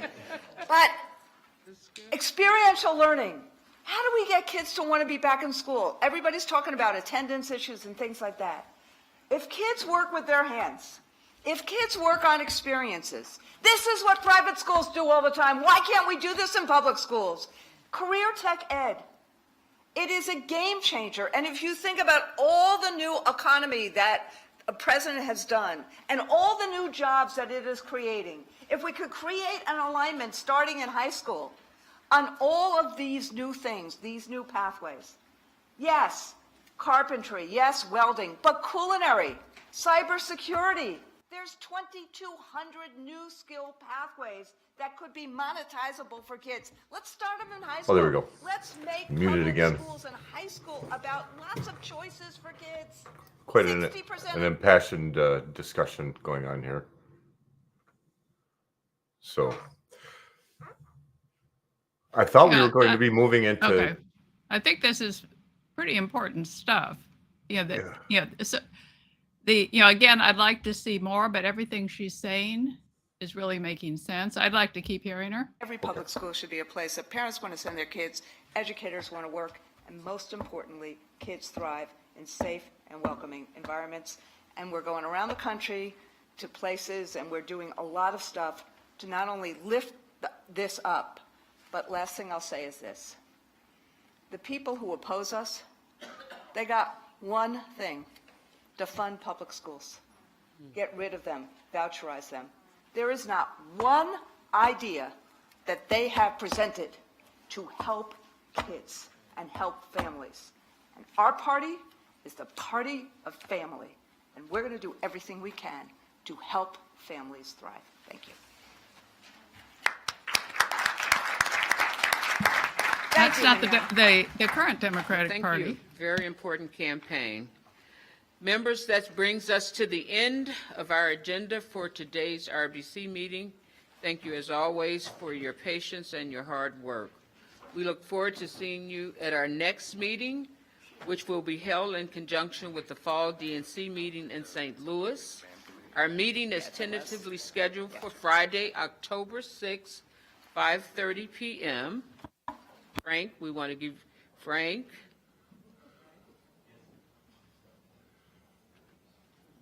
We don't want you to sleep this one. My name is David Mignon. I wasn't going to say Tom. I was going to say David. I was going to say David, but I was just seeing if you were woke. Our meeting is tentatively. I know that's. Did you say woke or awake? Oh no, he's beautiful. Our meeting is tentatively scheduled for Friday, October 6th at 5:30. We'll get you the confirmation of the date as soon as we get closer to the meeting. Are there any questions or announcements before we go? We heard from our esteemed President Randy Weingart. Is there anything else we need to hear from any of the other members? Seeing no further questions or discussion, we want to again wish Roger Liu, if he's in the room, a happy birthday. He is so integral to the DNC family. And with that, I will call for a motion to adjourn. Thank you again, members, and to all the staff for your hard work. Without objection, we will adjourn. All right. Okay, so we didn't address Kennedy's issues in the least, did we? Not really, no. Other than let's just delay the decision on New Hampshire, but we're not discussing. Might be needed. They didn't bring up. They don't like caucuses. Iowa, what did they decide? I didn't hear anything. Well, I came in late, so I didn't hear much Okay, about Iowa. they did not cover anything conditional about Iowa. So Iowa is also, we're not going to talk about. They only wanted to talk today about the ones that were conditional as that we might be able to give them conditional standing that had not gotten conditional standing before. So they're next time, I guess they're going to look at some of the conditionals, and then New Hampshire is still got an extension. Yeah, But they didn't address Iowa, so they are not addressing the idea that, and that they did cover Georgia, but they did not discuss the idea that if people vote in New Hampshire, Georgia delegate, that's going to affect the that's going to affect how the delegates between the New Hampshire and Georgia thing. I'm getting distracted reading the screen. But yeah, we have your PowerPoint up in case we want to. Okay, so they did not cover either one of those issues, and I think that is. And I'm not seeing anything out from the campaign yet. So I was kind of looking to see if they had any comments posted, and so far, well, let's see. There was a Twitter comment, but that wasn't related.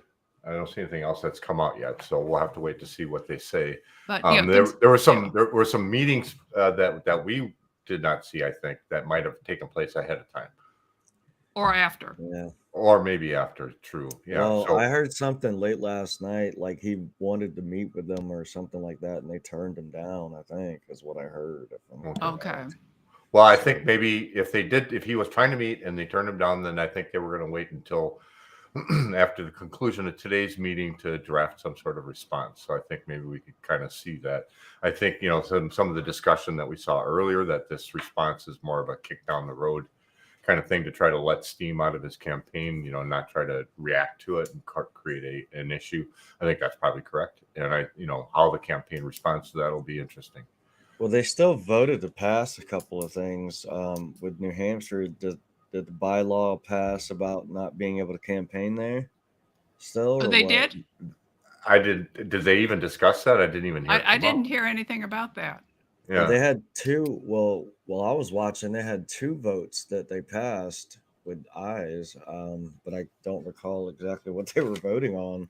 They were just talking about something, and then they were like the Idaho measure they passed. I remember that, and then something to do with I think it might have been Maine. Oh, the things they were voting were: are they going to give these states that presented what they had the pictures of text? Yeah. Will they give them conditional approval on their process, that how they're going to participate in the final delegate selection? And so they don't have full approval, but they have conditional. So New Hampshire's the only one they mentioned that is totally non-compliant. They see they're declaring everybody else partially compliant, and they can still discuss any particular thing in their application of this is how we're going to do it. But it's close enough that we can negotiate with them, as opposed to New Hampshire, who's saying, no, we're not going along with your stuff. Yeah. They are non-compliant. Which I'm kind of glad that they're doing that. That helps a lot. Well, I think that's the end of that. So we could go back online if something else pops up, but I think that was it. I don't know if we've got much else to attend to today. Yeah, it was kind of anticlimactic. Yeah, I mean, do you want to just rush to the end of this thing and just play Kennedy's on the last slide? Kennedy's statement before this to make sure everybody's seen that. Certainly. The videos I think it's either the first slide or the last one. There. This one? Yeah. The video? Yeah. Okay, let's play that. Oh, right, one second. In a real democracy, every citizen has the same prized possession, their vote. That vote gives you a say in whether you can earn a good living, whether your kids have access to decent schools, whether they'll be sent to war, and whether they'll get health care. When democracy crumbles, citizens become more like serfs. They labor under laws that are made by oligarchs and elites. They work 2 jobs for barely livable pay. They get taxed to fund Wall Street and wars and bank bailouts. Your vote is your power. And right now, the Democratic Party elites are trying to take it away from you. At the order of President Biden, the DNC is punishing states where President Biden lost in 2020. He came in 4th, for example, in Iowa and finished last in New Hampshire. So the DNC is trying to move those states out of their historic first slots and start instead with South Carolina, where President Biden finally won his first victory. What are you going to do about RFK Jr.? I'm very, very proud of the president, and we're going to get it done for him and Kamala Harris in this primary and again in the general election. Those changes violate state laws, so the legislatures can't comply with the plan. But do you know who the real losers are? You are. You're going to lose your right to vote in a free and fair election. Based upon the DNC's plan, if you live in the state of New Hampshire or Iowa, your vote just won't count. And Georgia too, by the way. In that state, they want to kick anyone off the ballot if they campaigned in New Hampshire.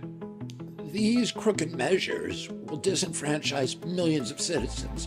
These people will be robbed of their votes just because the elites say so.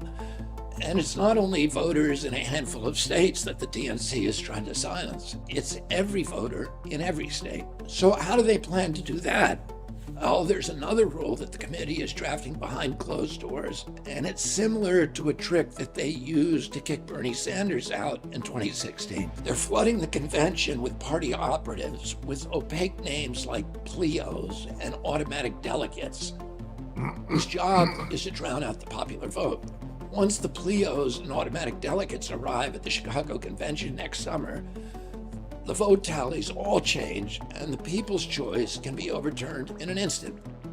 I could win 2/3 of the popular vote and still be denied the nomination. That's not democracy, that's theater. When I was growing up, this country was the democratic light of the world. We were the exemplar, we were the template for all the other nations on earth. This is what democracy looked like. We did it better than anybody.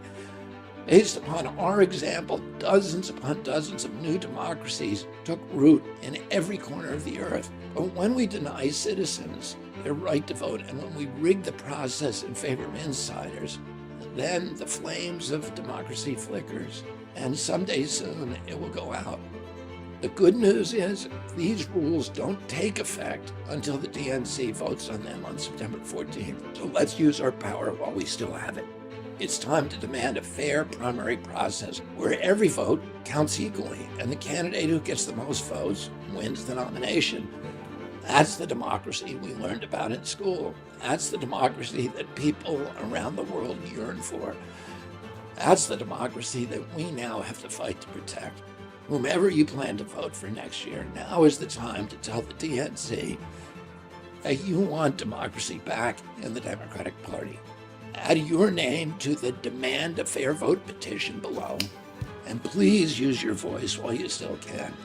I'm Robert F. Kennedy Jr., and I appreciate your help. Now, what I saw based on what Kennedy's saying here is every one of these were designating just how many of these extra delegates were being thrown into the mix. And like I was complaining about with California, we're not talking a trivial amount. No. They're about 2/3 the size of the people's vote. It was like 227 for the people's vote and around 150 for all their special people. And so this is where he's coming up with a different video where he said, you have to have over 80% of everything to win. So there was a clarification that came out overnight about, because there was some information that was not forthcoming from the party, and I forgot about this. So I should have brought this up earlier. But there was some, and I don't know if I have a clip on it. Oh, we can cover it on Saturday because we'll do a review on this. Yeah, so there was some additional information that was not provided to the campaign, and that's where their estimate of 80% came from, was based on the lack of information that the DNC had, or the lack of clarity that the DNC had provided. And so I don't know that that's the threshold that they're looking at, but it's, it's high, obviously. It's more than 50%. If it's more than 50%, it's, it's crooked. People are. This is so, just the regular super delegates, and people pushed back on that before. And every one of these ones that we saw today are pushing a huge number of extra delegates. And then on the Georgia one, Kennedy was saying here, it's in the Georgia platform. If people are not compliant, then their delegates won't count in Georgia as an extra penalty. But they did not show us that part of the things that they put on the screen. Yeah. And so that is not part of their big wondering, transparency. When did elections become things about penalties and all that? I mean, like, it's not supposed to. I mean, since 2001, things have gradually, veered off into another direction. And I think the Mayan prophecy of 2012, everything's going. You think that? You think we hit the apocalypse then? Yeah, I mean, the idea of we're going to change reality. Somebody's trying to do it, and it's really ratcheted up since 2012. It's not to say that I'm going for the Mayan prophecy, but that date, we started having, less and less conspiratorial behind the scenes things, and more overt. Well, this is what we're doing. Yeah, we have these agendas going. We have these things going. We're publishing books and putting it all out there. Like, you can't do anything about it. We're going to win it. I think we're just at a point now where we're so shell shocked from all the stuff that it's like a fire hose of, something.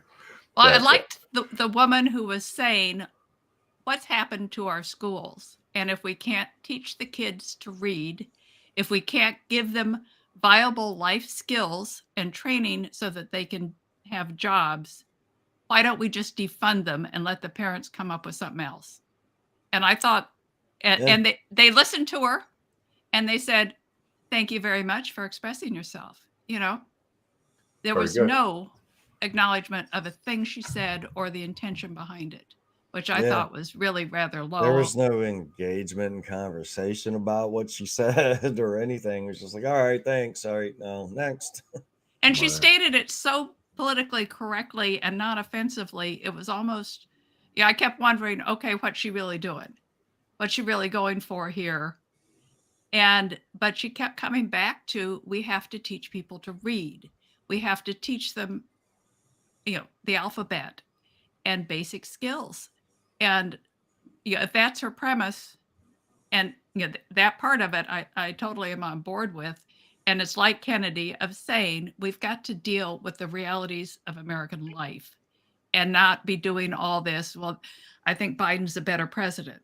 I don't care. I want the kids educated, and I want to be able to have people have jobs, have houses, and have happy lives above beyond. Because without that, what's the point of calling ourselves a democratic republic if everybody's miserable? Right. Yeah, exactly. Okay. Well, we've got our daily chat coming up in about 15 minutes in our Discord server. It's discord.gg/Team Kennedy if you want to join us. And we have discussions every day in our server, and then we collect them all, the best discussions, and that's what we broadcast out on our Saturday set chat. So if you want to get involved in any of that and any of the conversations that we're having, please join us. Join our Discord server, discord.gg/Team Kennedy, and we'll be looking forward to seeing you guys next time we go live. Thank you so much all for coming. We read all your comments. We were trying to keep as much of their stream going as possible. So we did read them all, and I love the fact that you guys are participating, and we got to get more of this out there. So thank you for being a part of the Team Kennedy Volunteers experience here. And let's make this happen. All right. Bye-bye.